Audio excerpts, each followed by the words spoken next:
Hi guys, this is Casual Gaming Family and we are here to share with you our review of Bug Fables The Everlasting Sapling. It goes without saying that Bug Fables is a game which mimics the style and spirits of the older Paper Marios. It is no secret that the Paper Mario series has left a huge fanbase really wanting more. Even with the release of Paper Mario Origami King this year, the gameplay is just so different to what it used to be, and the decision to take the series in this new direction has left many players, me included, wanting more. Thankfully, Moonsprout Games and Dangen Entertainment saw an opportunity and took it. The game was originally released on the PC, which is how we played it. It has also since been released on Nintendo Switch, PlayStation 4 and Xbox One. The game starts with a brief explanation of the history of Bugaria and the quest to find the Everlasting Sapling. We are quickly introduced to a beetle named Kabbu and a bee named V, and are tasked with finding certain artifacts. We are later joined by a moth named Leif who completes our team of 3. One of the things I love about this game is that there is no one main character. You can interchange between team members as you progress in the game.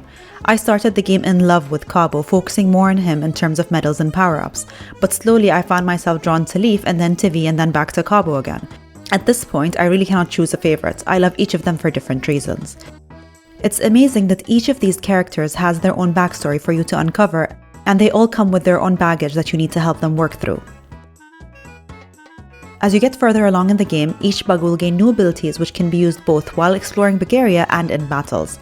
In the first few chapters, V can use her boomerang, Kabbu can use his horn to cut and push objects, and Leif can freeze water droplets in enemies. As you get stronger, the abilities will increase, with Leif being able to create bubble shields and dropping icicles, and Kabbu learning how to dig and break boulders, and V learning how to fly. You will need to use each of these abilities both separately and jointly to interact with other team members and different objects in the game. This is important to solve puzzles, complete quests, and gather items. For example, you often need to use Leif's ability to freeze an object or enemy and then use Kabbu's horn to move it into place. These different abilities, combined with the ability to swap characters, creates the foundation for so many different puzzles that will force you to think outside the box.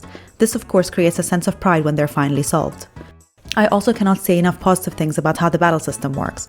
All battles are turn-based, and each team member can attack, use items, spy on enemies, or use turn relay.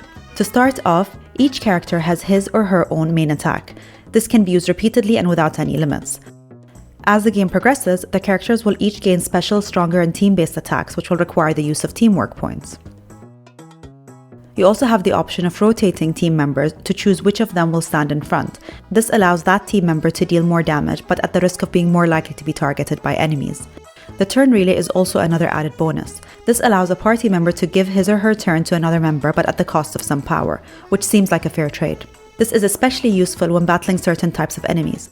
For example, most of Kabbu's attack cannot target flying enemies, and so you will need help from B to bring them down. Even when choosing an attack, you will have the option of choosing an individual skill or a team skill. A team skill will essentially require that 2 or all other party members use their turns for a combined attack. Timing is also key for both attacking and blocking. To put it simply, the better you block, the less damage you will receive. Some battles are also very tricky, and it is very likely that you will need to adjust some of your tactics and attacks to the respective boss or enemy. You'll also be able to use Spy on an enemy to receive more details relating to its health and defense, and sometimes also its weaknesses.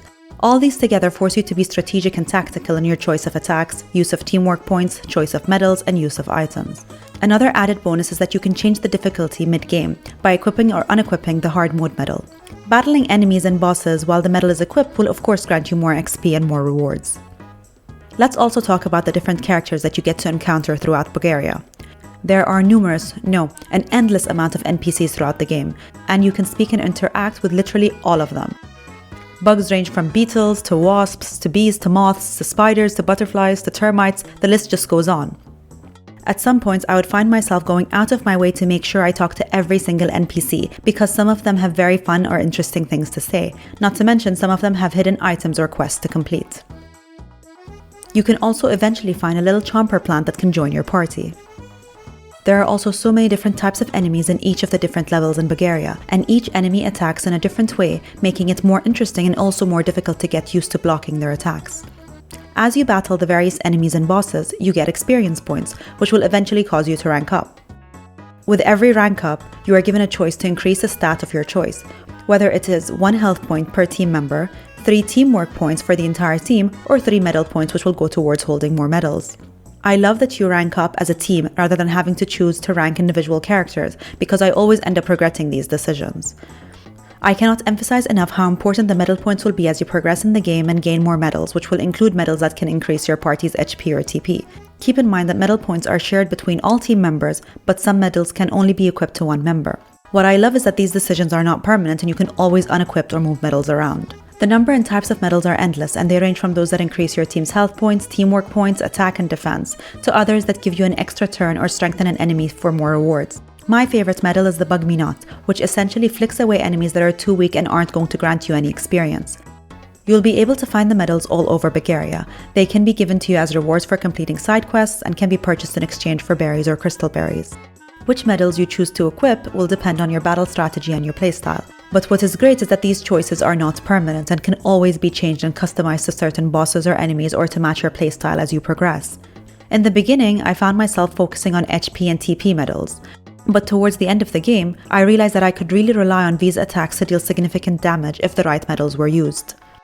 It is a matter of trial and error and picking the strategy that works best for you and your playstyle. It also means that no two players will have the same experience and you can truly customize your team. For those of us who like to complete games at 100%, there is so much for you to see and do. You can search for medals, crystal berries, and lure books. You're also encouraged to find all recipes, discoveries, and to fill up your bestiary. Not to mention the card game or the arcade games. There is just so much to do. There are also so many side quests that you could do and bounties that you can complete. Each of these will grant you experience points, items, and medals, but you do not have to feel obligated to finish all of them. You can always pick and choose. Most of these quests are clearly laid out in a list in your menu and can be accessed with a click of a button. But do keep in mind that there are also a few hidden quests that require that you interact with or find a certain bug before they pop on the quest board. The only real complaint I have about the game is the fact that there is no way to effectively rotate the camera. This is sometimes annoying because of some platforming in each area. The amount of times I have fallen into the sea, or misjudged a jump, or landed on a spiky plant are countless. The good thing is, however, that you recover quickly and it does not really affect your health. Another thing I didn't really enjoy, but still kind of stems from the same issue, is using these boomerang. Sometimes I would have to keep going back and forth to make sure I'm angling it correctly. This was particularly annoying when there was a quest that was based entirely on us having to hit 20 worms using the boomerang. But if I'm being honest, this is me just nitpicking because I really did love the game. Overall, is the game similar to the old Paper Marios? Yes. Is the game worth it and more? 100% yes. I absolutely love turn-based RPGs and this game delivered. I will say that the familiarity with Paper Mario exists, but there is so much to see and do in this game. And I love that Bug Fables is more difficult and requires that you strategize with items, medals, and attacks. I personally clocked at about 40 hours and there are still so many things I could do. Basically, if you enjoy indie games, turn-based games, RPGs, or just fun games in general, you should really give this game a try. If you've played the game already, I would love to know what you thought about it in the comments. If you found this video useful and would like to see other similar videos, please be sure to subscribe and ring the notification button to be notified when we release new videos. Thank you all for watching and see you in the next video.